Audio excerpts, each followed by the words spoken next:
मेरे प्यारे देशवासियों, कल हमारा 63वां स्वतंत्रता दिवस है। इसकी पूर्व संध्या पर मैं देश विदेश में रह रहे आप सभी को हार्दिक बधाई देती हूँ। मैं हमारी सीमाओं की रक्षा कर रहे सशस्त्र सेनाओं और अर्धसैनिक बलों के वीर जवानों का भी विशेष आभार व्यक्त करती हूँ।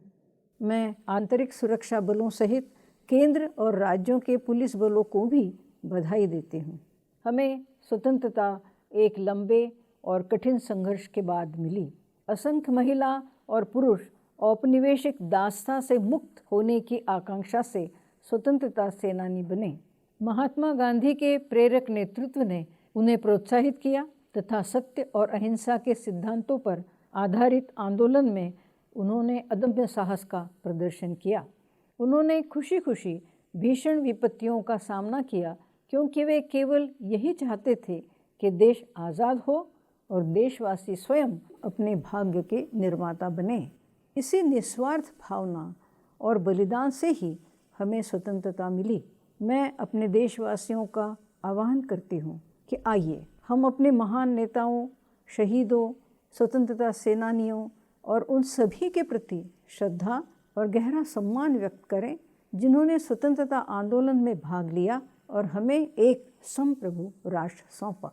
स्वतंत्रता प्राप्त हुई और राष्ट्र निर्माण के कार्यों में विलंब की कोई गुंजाइश नहीं थी। अब भारत के नेताओं और देशवासियों को ही संकल्पनाओं, सिद्धांतों और उत्तरदायित्वों का निर्धारण करना था। बापूजी ने 15 अगस्त 1947 को तत्परता से हमें इसकी याद दिलाई थी। उन्होंने कहा था, आज से ही आपको कठिनाइयों के दौर से गुजरना होगा। सत्य और अहिंसा की भावना के लिए निरंतर प्रयास करना होगा। विनम्र बने, सहनशील बने। अब आपकी बार बार परीक्षा होती रहेगी। इसी दिन ठीक मध्यरात्रि में स्वतंत्र भारत के प्रथम प्रधानमंत्री पंडित जवाहरलाल नेहरू ने नियति से भेंट के अपने प्रभावशाली भाषण में भारत की संकल्पना का उद्घोष किया। उन्होंने कहा था कि हमें स्वतंत्र भारत की एक सुदृढ़ इमारत बनानी होगी जहां उसके सभी बच्चे रहेंगे। इस तरह हमने अपनी यात्रा प्रारंभ की।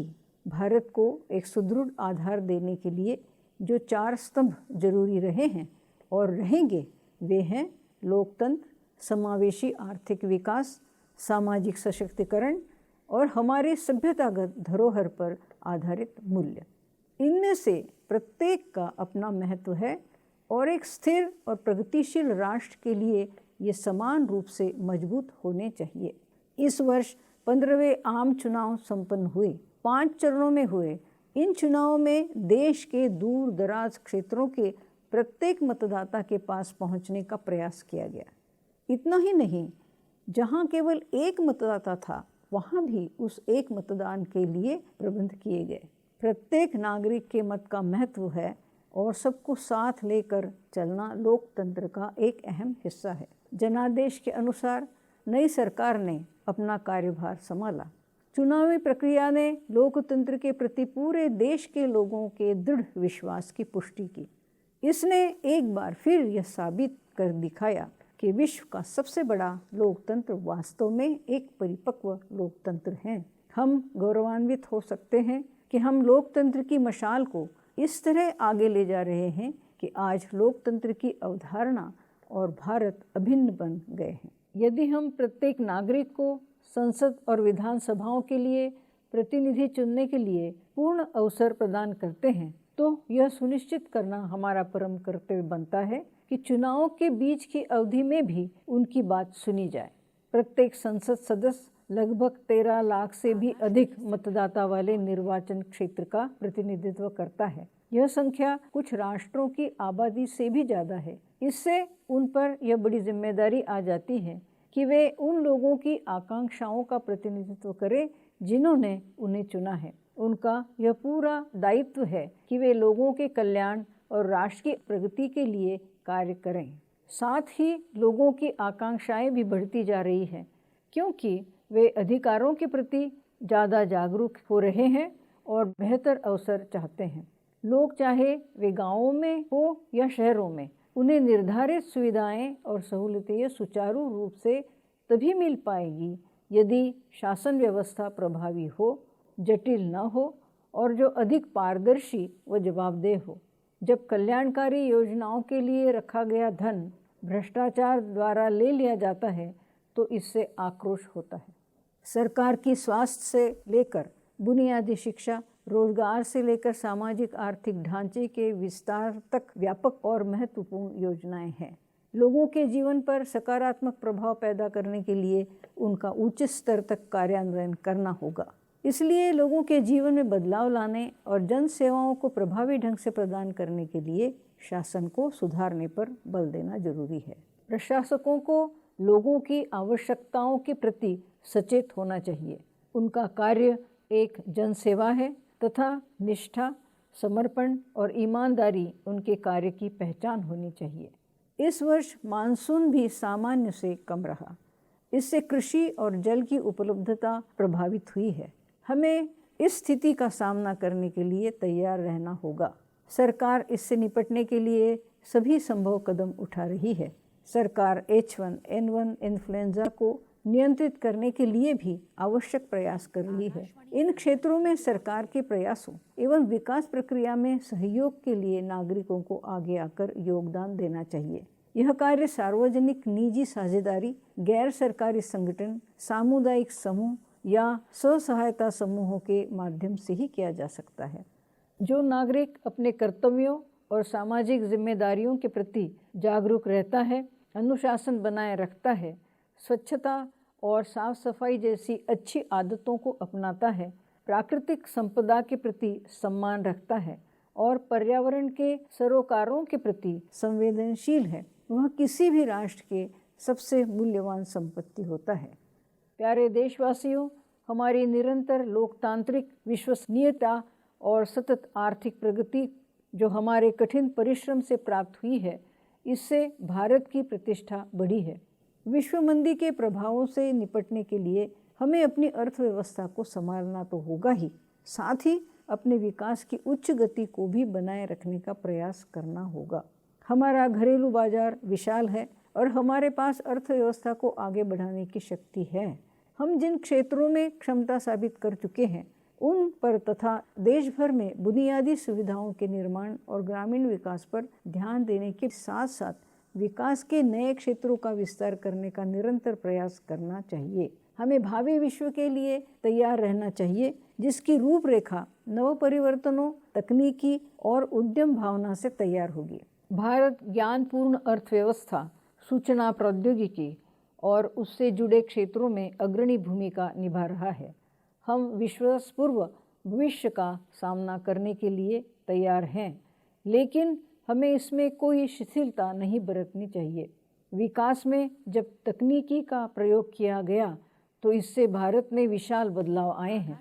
आधुनिक भारत के निर्माण के लिए हमारी अकादमिक संस्थाओं और अनुसंधान सुविधाओं को मजबूत बनाने पर ध्यान देना होगा। इस दिशा में हमारे प्रयासों के पीछे उत्कृष्टता प्राप्त करने की भावना होनी चाहिए। भारत अनुसंधान और विकास के उच्च मानदंड स्थापित कर सकता है ताकि एक प्रबुद्ध समाज में ये मानदंड अंतर्राष्ट्रीय बन जाए। विश्व भारत से दुनिया की एक विशाल अर्थव्यवस्था बनने की उम्मीद करता है। हम जानते हैं कि हम यह स्थान प्राप्त कर सकते हैं। इतिहास से हमें पता चलता है कि प्राचीन काल में भारत एक धनी राष्ट्र था और अपनी समृद्धि और वैश्विक महत्व के लिए प्रसिद्ध था। लेकिन अनवरत सभ्यता वाले भारत का उद्देश्य भौतिक प्रगति के अलावा मानव जीवन को समृद्ध बनाने के लिए सांस्कृतिक उन्नति, ज्ञान और बुद्धिमत्ता की निरंतर खोज और सबसे बढ़कर सामाजिक न्याय है। विकास की हमारी गाथा में सभी के लिए अवसर और सम्मानपूर्ण जीवन के लिए स्थान होना चाहिए। सामाजिक सशक्तिकरण के लिए अथक कार्य करना होगा और राष्ट्रीय चेतना में इसका मुख्य स्थान होना चाहिए। समाज में ऐसे कमज़ोर और गरीब लोग हैं जिनकी समृद्धि और विकास प्रक्रिया में पूरी भागीदारी नहीं है और वे उपेक्षित रहते हैं। समाज के इन वर्गों को राष्ट्र की मुख्य धारा में शामिल करने की जरूरत है। उन्हें शिक्षा, स्वास्थ्य और कौशल निर्माण सशक्तिकरण के साधन सुलभ करवाए जाने चाहिए। इनसे वे योग्य और सक्षम बनेंगे और उनमें भावी अवसरों के प्रति विश्वास पैदा होगा। इससे वे अपने भविष्य का निर्माण खुद कर सकेंगे। ऐसा हासिल करना संभव है। बदलाव के संकेत दिखाई दे रहे हैं। आज वे बालिकाएं कॉलेज जा रही हैं जिनके अभिभावक कभी स्कूल नहीं गए थे। यह विकास की ऐसी घटना है जो एक पीढ़ी के दौरान घटी है। लोग अब शिक्षित होने के फायदे समझने लगे हैं और अब वे अवसरों का लाभ उठाने के लिए तैयार है। बच्चों को मुफ्त और अनिवार्य शिक्षा का अधिकार बिल का पारित होना सभी के लिए शिक्षा के हमारे लक्ष्य को पूरा करने वाला एक ऐतिहासिक विधान है। राष्ट्रीय महिला सशक्तिकरण मिशन से महिलाएं, जो हमारी आबादी का आधा हिस्सा है, सामाजिक और आर्थिक रूप से सशक्त बनेगी और वे राष्ट्र निर्माण में सक्रिय भूमिका निभाएगी। जीवन में आगे बढ़ने के लिए सभी को समान अवसर देना भारत गणराज्य की निष्ठा का सिद्धांत है और एक समावेशी समाज का निर्माण करना हमारा उद्देश्य है। मुझे विश्वास है कि हमारा राष्ट्र एक आदर्श लोकतंत्र, आर्थिक शक्ति और एक प्रगतिशील समाज बनने की दिशा में आगे बढ़ता रहेगा। लेकिन हम किन मूल्यों पर अपने कार्यों की परख करेंगे? विश्व में अहम बदलाव आएंगे। इन बदलावों से निपटने के लिए हमारे पास स्थिरता के साधन क्या होंगे? ऐसी स्थिति में अगर हम अपने मूल्यों पर नहीं चलेंगे तो हम राह से भटक जाएंगे। इसलिए राष्ट्र निर्माण के प्रयास में इन मूल्यों का महत्व है। हमारा राष्ट्र भाग्यशाली है कि हमें विरासत में ऐसे मूल्य हासिल हुए हैं जो समय की कसौटी पर खरे उतरे। सौहार्द और शांतिपूर्ण सह अस्तित्व हमारी सभ्यता के मूल अंग है। ये उन संदेशों की तरह है जो सभी काल और युगों में प्रासंगिक है। ये कभी पुराने नहीं पड़ेंगे। इसलिए प्रगति के दौरान हमें इन्हीं मूल्यों से वैसी ही ताकत मिलेगी जिस प्रकार हमारे समूचे इतिहास के दौरान मिलती रही है। भारत को शांति और सद्भावना की संस्कृति के आधार पर अपने भविष्य का निर्माण करना होगा। श्रेष्ठ परंपरा और प्रगति में सामंजस्य होना चाहिए। भारत ने सदियों से यहाँ आने वाले बहुत से समूहों द्वारा लाए गए बदलावों को आत्मसात करने की उल्लेखनीय क्षमता दर्शाई है। इससे हमारा समाज ऐसे मिला जुला बन गया है जिसमें विविध वर्ग है लेकिन उनमें एकता है। यह एकता उस सौहार्दपूर्ण विचारधारा से पैदा हुई है जिसके लिए मानव के प्रति संवेदनशील नजरिया और दायित्व भावना की जरूरत है। यह मतभेदों को बढ़ाने की बजाय उन्हें सुलझाती है। यह लोगों को अलग करने की बजाय उन्हें एकता के सूत्र में पिरोती है। यह बदलावों को खतरा नहीं बल्कि गतिमान समय की वास्तविकता के रूप में देखती है। हमारी संस्कृति में शांतिपूर्ण सह अस्तित्व का सिद्धांत रचा बसा है। आतंकवाद जो मासूम लोगों को निशाना बनाता है वह शांतिपूर्ण सह अस्तित्व के विपरीत है। यह निंदनीय है क्योंकि यह सभी धर्मों और आस्था के सिद्धांतों के खिलाफ है। शांतिपूर्ण समाज और विश्व के निर्माण के लिए इसे मिटा देना चाहिए। यही मानव जाति के हित के सामूहिक लक्ष्य के लिए जरूरी है। हमें इस लक्ष्य को प्राप्त करने के लिए मिलकर कार्य करना चाहिए क्योंकि संपूर्ण मानव जाति की नियति एक है। प्यारे देशवासियों, हमने 1857 के प्रथम स्वतंत्रता संग्राम से संघर्ष किया है। हम खास तौर से फूट डालो और राज करो की नीति से पैदा हुई प्रवृत्तियों के खिलाफ लड़े। इस नीति का मकसद हमारी एकता को तोड़ना था। हमारा स्वतंत्रता संग्राम महान सिद्धांतों पर आधारित था, इसलिए हमने विजय प्राप्त की। हमने पंथ निरपेक्षता, समानता का पालन किया और सभी धर्मों का सम्मान किया है। मैं प्रत्येक धर्म, हिंदू, मुस्लिम, सिख, ईसाई, बौद्ध, जैन, पारसी और दूसरे सभी धर्मों के अपने भाइयों और बहनों से कहना चाहूँगी कि वे मिलकर रहें। मुझे इस संबंध में मशहूर पंक्तियाँ याद आ रही है। मजहब नहीं सिखाता आपस में बैर रखना। तरक्की करने के लिए सांप्रदायिक सद्भाव का धागा सबके मन में रहना जरूरी है। जैसे वह धागा विभिन्न रंग और सुगंध वाले सुंदर फूलों की माला को पिरोए रखता है। आओ हम साबित करें कि हम सब इंसान एकजुट हैं, बटे हुए नहीं। आओ हिंसा और उग्रवाद के खिलाफ लड़ें और शांति व सौहार्द का एक अहम हिस्सा बने। अगर हम नफरत, अविश्वास और संवेदनहीनता की भावनाओं में फंस जाएंगे तो कभी आगे नहीं बढ़ पाएंगे।